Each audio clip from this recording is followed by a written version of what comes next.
擔心清水寺人擠人，跟着我們出發，帶你避開恐怖人潮。影片整理了必吃必逛的寶藏小店，這條不走回頭路的一日遊路線，讓你輕鬆玩京都。現在是早上7點半左右，因為我們之前來清水寺的時候都是比較晚的時間，所以我們想說我們這次早一點來看看人會不會比較少。我們從 JR 新大阪站搭乘6點25分的快速列車前往京都。抵達京都站後，記得認明中央口出去，前往巴士站的 D2 站牌，然後在5條坂下車。在5條坂下車之後啊，我們就往這個邊方向走。這邊有一個指示告訴你清水寺的方向，繞到對面慢慢爬坡上去。往清水寺的路上有小段上坡。清水寺6點其實就開門營業了。哇，我是真的沒辦法6點到這邊啦，太早了。不過你可以享受到清水寺早上這份寧靜啊。我們來到這個岔路之後啊，往右邊茶碗坂的方向走。這邊一路上都有很多換和服體驗的店，換和服大部分最早早上9點第一批開始換衣服，所以等於說9點半、10點之後人潮也會大量湧進。換和服體驗也是來京都一定要體驗的活動之一。你可以先選好地點之後，再找附近的和服店，像嵐山或者是稻荷神社那邊都有。那因為我之前有一些踩雷的經驗，就有一些小小心得啦，大家可以看我們另外一支影片，關於你去體驗和服有哪一些要注意的事項。茶碗坂爬上來就可以看到清水寺在前面啦，就好像有一大早來爬山的感覺。天啊！我終於看到人潮比較少的清水寺了。以前這裡塞了多少人啊？大家來清水寺第一個一定是在這邊拍照。人王門建立的角度很特別哦，你從下面往上看的時候，你是看不到裡面的樣子，有點像屏風的概念的。我們現在到了這邊呢，是日本最大的木造3重塔之一，而且它坐落的位置比較特別，是在清水寺的半山腰。從這個位置去往下看，你可以看到整個清水寺附近周遭的街景。3重塔的前面是西門，等到你日落的时候來這邊看夕陽會更漂亮。而且我在這邊看到京都塔，有沒有看到這邊景色？真的是一覽無遺耶。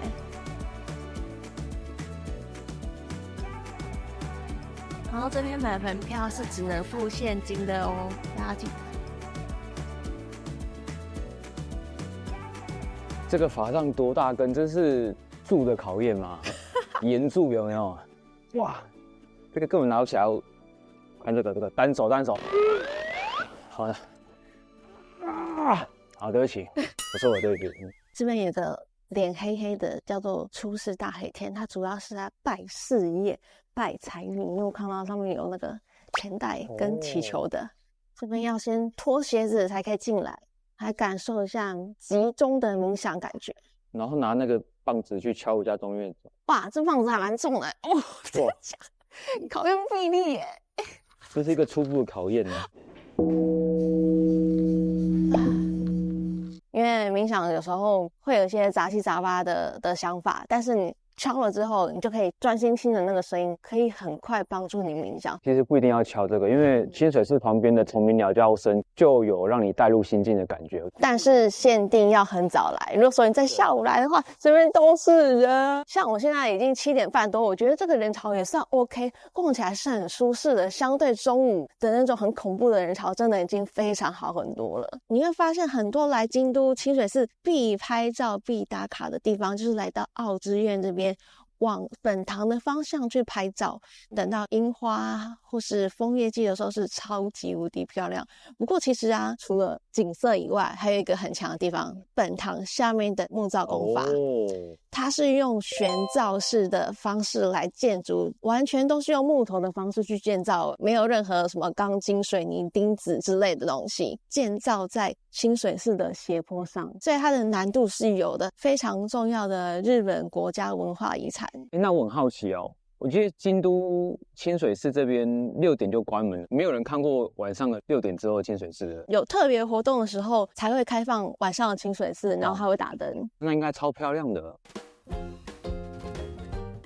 下來這邊呢，有一個陰雨之龍，這個地方是清水寺命名的由來。它當初為什麼會有這3條小瀑布呢？這3條瀑布跟我們人的3大煩惱有關：貪、嗔、癡。引申到現在啊，這3條瀑布是可以許願的。最右邊那條是健康、戀愛、學業事業，我們可以用那邊有一個紫外線消毒的器具去裝水，喝了之後你就可以實現你的願望。但是這3條你只能3選1，所以不能3個同時喝。3個同時喝就代表你太貪心了，你願望太多了，所以是不會實現的。你這個資訊很好，不然我真的會3個都同時喝。那你等一下你要喝哪一個？你先想好。那我先去喝健康好了。你怎麼跟我想的一樣？我也想要喝健康。在人生的道路上，所有事情都比不上健康來的重要。對，因為想說你沒有健康，你有戀愛，有學業，好像也沒有辦法好好享受。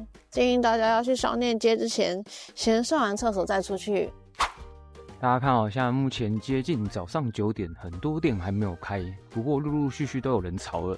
這間星巴克它早上8點就開了，所以我們決定逛完清水寺就先來這邊坐休息一下，然後等到9點半10點路上的店家都陸續開之後，再去外面逛街。這間星巴克的外觀融入京都古色古香的氛圍中，說實話，如果不仔細看，真的不會發現這是間咖啡廳呢。保留傳統日式町家的外觀，室內柔和的燈光引導我們前往長廊通道，這裡規劃了3處獨特的榻榻米空間，在品嘗咖啡的同時，欣賞京都的藝術作品。一大早這邊幾乎都滿了，它是全球第一間有日式榻榻米的星巴克，以及這裡其實本身它就是古蹟。而且我要特別提醒，因為是古蹟的關係，樓梯大部分都彎位，所以上跟下是分開的。木造樓梯比較窄，靠近门口是下來的地方，所以你要繞進去2樓，你要往裡面走，然後有個小樓梯上來之後，趕快先找座位，有座位之後你再下去1樓點餐。大概有3區，它是日式榻榻米的座位，要脫鞋子才能進去坐榻榻米。但是像雲流，他沒有辦法盤腿，你可能沒法當日本人，可惜了，不然可以享受這邊當下的氛圍。太誇張了啦！因為這間星巴克只有一間廁所，而且是男女公用的，所以剛剛雲流去等廁所的時候等超久的，所以會建議大家從清水寺出來之前，你一定要先在清水寺裡面上完廁所再出來。在商店街這邊廁所比較少，等一下再帶大家去看哪裡附近有公廁。接近中午的清水寺，果不其然已經是人潮滿滿，不過沒關係，這時候熱鬧的氣氛，來逛商店街更有感覺。清水寺出來啦，這邊有一間本家西尾生八橋的店，根本是免費休息區耶，因為你可以喝一杯熱茶，試吃各種口味的生八橋，然後坐在裡面休息，所以我覺得還不錯耶，真的很佛心。你試試這個抹茶口味的。然後另外一個是肉桂，味道蠻香的，麻糬加很濃郁的內餡還不錯，蠻 OK， 但是有點甜，所以一定要配一點茶，茶跟八橋加起來就是一個很完美的下午茶。像這種就是熟的八橋，是像脆脆餅乾，你看它的外形是硬的。這吃下來啊，其實肉桂有讓我蠻驚豔的，因為肉桂香還蠻明顯的。那如果說你想要不那麼甜的話，推薦大家可以吃黑芝麻口味的。在日本這樣逛下來啊，買伴手禮店很少有店家願意讓你試吃，這邊試吃是真的給的很大方。其實我買伴手禮，我最怕的就是我是憑外觀或是別人的推薦去買，但也許不符合我的口味。你試吃了，你喜歡再買，我覺得這點是真的非常安心。一路上很多賣小黃瓜的地方，上次我跟雲流來的時候有吃，我們覺得沒有很好吃。旁邊這裡有一間新開的店，人潮排超多的。太誇張了，我這個抹茶排超長的耶。我跟雲流2個人沒有名店的迷思，通常只要看到那種排很長的人龍，我們馬上就走掉。日本的服務品質或食物的品質其實都已經很厲害了，說不定旁邊的一些隱秘的小店其實品質都已經很好了。你要不要花时間去排，就是衡量你的旅遊時間。還有一些原因，主要是因為即使那個東西再好吃，但是排隊花了你大把時間，最後那個好吃的感覺我覺得也會扣分很多。不去名店還有一個好處，你可能挖掘到一些小店，那個小店非常的安靜，你才可以真的享受到旅遊帶來的寧靜感挖寶，挖到一個很不錯，可以好好用餐享受的地方，成就感更大。对，京都還沒有熱門之前是很寧靜、很棒的一個村莊，現在一樣很棒啦，只是人很多而已。對，但聽說日本在地人認為這已經不是當初京都應該擁有的風貌，那個叫做觀光公害so ga， 這就像我們在地人一樣，我很害怕我家附近很好吃的小店現在變成觀光客去排隊的地方。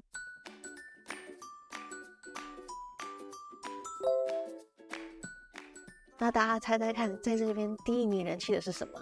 就是這個清水板限定的巧克力鐵盒，而且這個吃完之後，你自己這個盒子也可以收藏，這盒子很漂亮。我不得不說，日本人他們對美學顏色的調和搭起來就是很舒服。如果你今天是送親朋好友，不用只送鐵盒，它還有這種邦斗板，多可愛啊！它跟史努比綁在一起，有東西吃之外，那鐵盒漂亮，上面又有一個可愛的史努比，這個很值得買。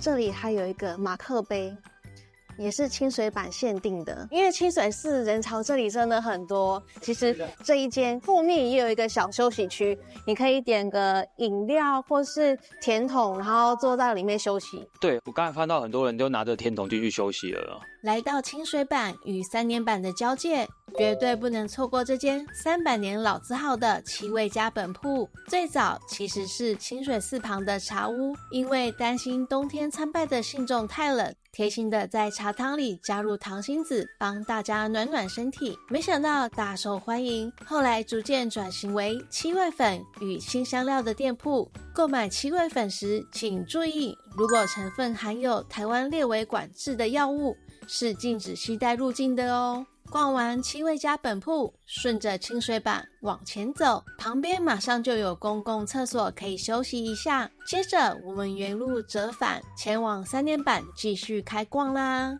那是什麼啊？它這個是肥皂哦，怎麼做得跟果凍一樣啊？對啊，好香哦。它的泡沫超綿密的耶。當然啦。一直在旁邊打蛋白，頭髮不行，它是手跟洗臉的哦。很常有觀眾問雲流手上的手鏈、手環在哪裡買的？這條鏈子我非常的喜歡，主要是因為它的色澤讓我覺得它有靈性，帶一點動人的光澤在。沒想到這邊遇到了，因為其實這間店有很多的分店，那我之前好像是在倉敷買的。我們這次來發現它的琉璃珠還有推出新的顏色，夜鶯系列的很好看。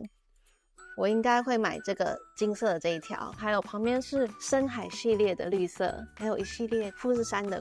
含稅價是3080日幣。大家覺得好看嗎？請大家如果自己來清水寺的時候慢慢來找，自行來選購。對，沒有代購，不要在下面給我加一哦。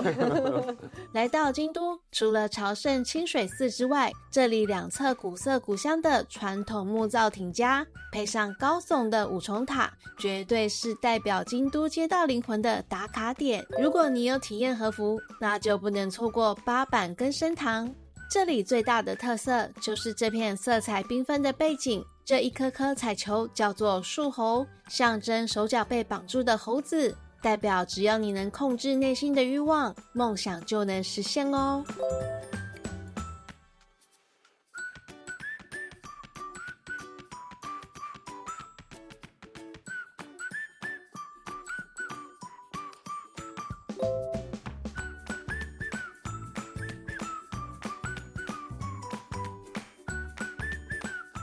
逛完龍貓之後，繼續帶大家找廁所，因為我們會順便經過一個高台寺公園，裡面可以逛一下，然後還有廁所、換匯購物、抽菸區、廁所、吃飯的地方。對，所以高台寺這裡也算是一個中繼站，你可以休息，或是說你要來這邊拍照，因為這邊好像哇，其實景色也不錯哦。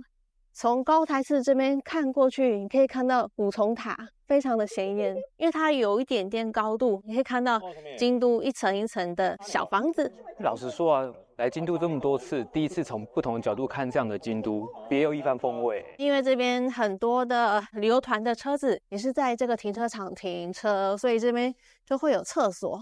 我第一次來過高台寺，下面有一個很大的觀音，看到後面景色超好的。不得不說，日本它的造景旁邊都不會有高樓大廈、電線桿，或者是有一些奇怪的扛棒，後面的背景非常的乾淨。好，那廁所就是在這個位置，旁邊也有座位區讓你坐着休息。我們剛剛是走上去高台寺裡面，但其實不用上樓梯哦，這邊就有一區公廁了。好，上完廁所，我們繼續往這條林林之道一直逛下去。這是街頭藝人嗎？他是每天表演睡覺給大家看。沒有，也是街頭藝人。好可愛、哦，好可愛哦！摸摸摸，嗨，好乖哦。好香哦，好香，好香，我好香。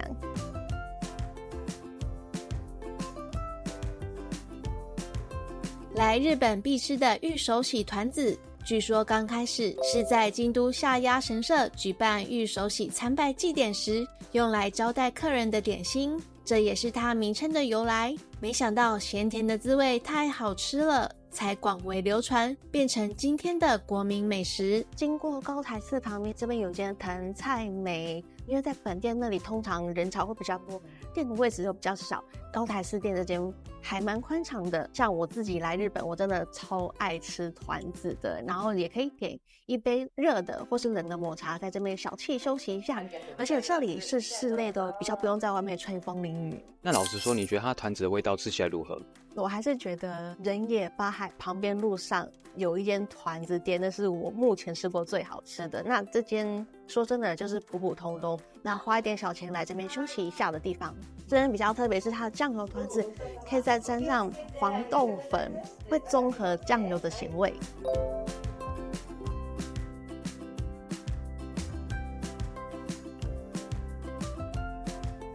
還有賣一些收集玉珠印的本子，哇，像这個真的很有京都的風格。和服的小零錢包都很可愛啊。看到一個洗手巾，貓咪翹腳，名流很奇妙。他自從有一次看到那個貓咪做很像瑜伽動作的圖之後，他就超級愛貓咪翹腳的這個動作。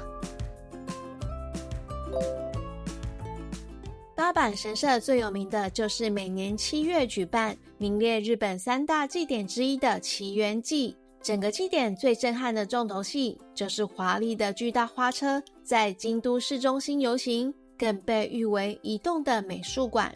大國主社的祇園兔被稱為結緣的使者，與一般的御神籤不同，參拜者將心願寫在紙條上，放入兔子內，再奉納給神社，也可以選擇帶回家當做守護符。除了可愛的兔子外，旁邊還有祈求良緣的心形繪馬。如果大家想要參拜的話，可以看一下上面圖片的參拜方式，因為像我們是旅客來的話，不知道當地人是如何參拜，這邊很貼心的有教學的圖卡。再來也是一個很重要的地方，就是廁所，因為你知道大家中間吃吃喝喝，一定會開始想要上廁所。在八坂神社的西樓附近也有一間公廁，走，西樓就是這一面，通常會有很多攤販在這裡擺攤啊，一些小吃或是小物品。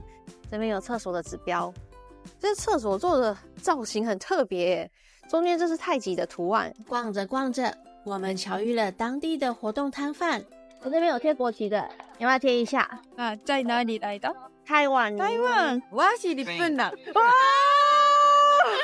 すごい。Do you wanna play game about Japan？ 對，有個互動，這是什麼？玩了問答遊戲才發現，原來是在宣傳旅客精神的概念，提倡透過與當地的互動交流，讓我們不只是走馬看花，而是能更深入的了解當地的文化歷史，並在過程中宣導旅遊禮儀，珍惜這片土地。OK，Thank you much，謝謝，拜拜。拜。位於八坂神社正對面的至金屋，招牌的卡爾內麵包是許多京都人從小吃到大的回憶。雖然內餡只有洋蔥和火腿，但這份簡單的美味咬下去卻讓人念念不忘，讓我想起了台灣的洪瑞珍三明治。新開幕的 Beans Japan 京都祇園店本身就是日本指標性的品牌，更和京都歷史悠久的老店推出了祇園限定聯名商品。我們剛才看到一個祇園限定的手拿包，好好看哦！這個是不是在路上很有型呢？超日本，對，超日本的。这个包包的材料啊，是用和服的布料去做成的包包，难怪特別有質感。对啊，因為布料不一樣，所以絕對不會撞包。花見小路是京都保存最完整的傳統花街，曾經發生過觀光客為了拍藝伎闖入私人民宅的亂象，因此這裡立下了嚴格規定，記得要走兩側，因為中間會有車子。這裡有一些私人的巷子是禁止拍照的，大家要注意一下。但是主幹道這邊是 OK 的。像前面這個私人的小巷子是不允許拍照的。也提醒大家，如果你剛好來花見小路，很幸運的遇到了藝伎的話，也請不要對着他拍照，尊重一下藝伎是身份是非常的高貴哦。甚至他有的是不接不熟的客人哦，專接熟客，只接熟客，所以你有可能有錢還見不到藝伎本人。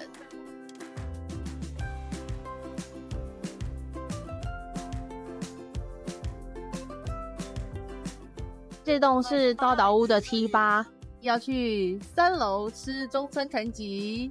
任天堂旗艦店都是在這一棟，可以認前面這個馬里歐。哇，還是要等半小時，生意還是非常的好。剛剛我們在現場等的時候，服務人員就泡了這個讓我們試喝。哇，一喝不得了，已經比星巴克的抹茶拿鐵好喝了。這個很推，而且它是新商品。價格是1550，總共有4包。中村藤吉旁邊現場等號的時候，旁邊有一間金子眼鏡店，也很推薦大家可以來看看他們的鏡框。像我自己平常戴的那只鏡框就是金子眼鏡的，很輕，戴起來很舒服，然後又好看。哇，這間店這個位置的景色超棒的，可以看到京都市區的景色。這邊有一個店鋪限定的巴菲，哇，這個價格要3500塊日幣，比一般的版本還要貴很多。推薦大家點一般的版本，就超好吃的。掃 QR code 方式點餐，我們決定點一個店鋪限定的鬆餅。每次來到中村藤吉啊，他一定都會上一壺他們這邊當地的歡迎茶，茶不是隨隨便便的哦，他們茶真的是很好喝。吃甜點有時候想喝一些苦的茶，就配這壺茶剛剛好。好抹茶哦，這抹茶人的最愛這間，我幾乎每一次只要有來京都，我一定會來中村藤吉報到。然後包含像這個茶，每一次來讓我們喝的歡迎茶都不一樣。第一次吃中村藤吉的鬆餅，因為我本身也是很愛鬆餅的人，好期待哦！上面有一個抹茶的冰淇淋，然後一個是類似 cream 的抹茶，再淋上去。普普通通，大家還是點抹茶巴菲好了。抹茶與鮮奶油的搭配真的是天衣無縫，這一杯裡面有非常多不同層次的口感，果凍的 Q 彈，脆脆的米果，蛋糕的柔軟，白玉的軟嫩，吃到一半還會有水果的酸可以解膩。雖然鬆餅是滿滿的偏苦的抹茶味道，說真的，我覺得它有點乾。想吃鬆餅的話，可以到附近新京極商店街，那裡有一間幸福鬆餅，那一間的鬆餅是真的很好吃。這次來京都啊，很多人會說京都清水寺這邊人非常的擠，非常的吵，然後沒有座位休息。但是其實我們認真逛下來啊，只要大家不要去很熱門的點，不要在最熱門的主幹線道旁邊的小巷子，其實你逛出去，我們發現都有一些很安靜的小店鋪，其實都還不錯，就是你想要找個安靜的地方也行，你喜歡熱鬧的感覺，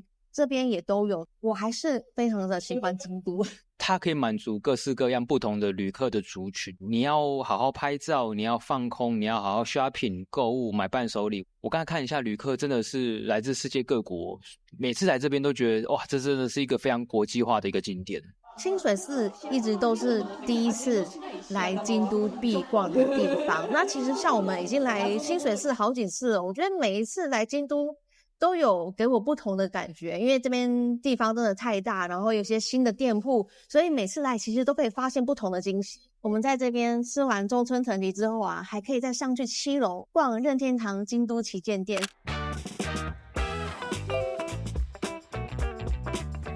任天堂在1889年於京都創立，剛開始是一間製造傳統紙牌的小公司。在1樓入口就會看到一尊超巨大的馬里歐從綠色水管探出頭來。接着來到7樓，整層樓的裝潢重現了紅白機配色，店內有一系列京都限定的周邊商品。搭乘專屬電梯前往8樓的廣場，一上去就是遊戲裡的破關終點期。來到這裡一定要擺出經典的跳躍動作，拍照留念哦。我們現在就是一路逛回去，那這邊路上啊，你有看到星級商店街就是在這裡。從高島屋步行約10分鐘到地下鐵烏丸線的4條站，只要2站就可以回到京都車站。我們現在在中央口這裡，面對着京都塔，來跟大家講左右兩邊的手扶梯。你想跟京都塔合照的話，走右邊的手扶梯上去之後，有一個秘密通道可以跟京都塔合照，不用在1樓人擠人。好，一直走到底，有沒有看到？哦，這個 view 多棒啊！哎，它現在還多了一個新的 Q 斗，哇，這真是它好漂亮哦！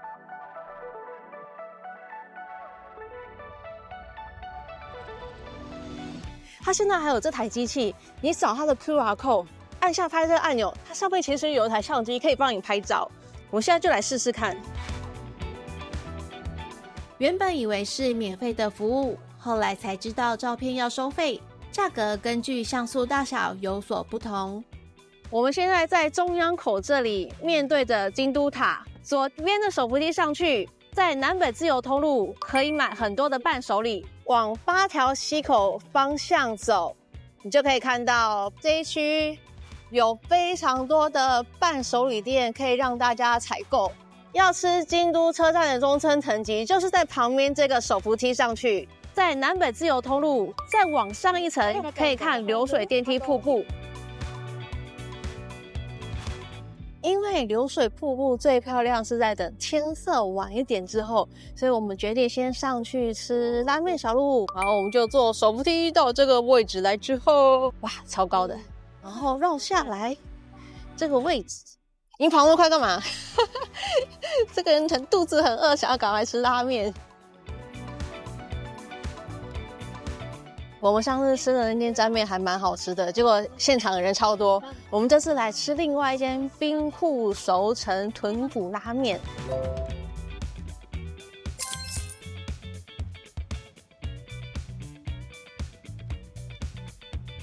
我覺得這間最大的特色就是它的熟成豬肉，粉紅色的豬肉片，吃上去有嚇到，有點接近我在吃火腿的感覺，這個很好吃，推薦大家點這種肉片的。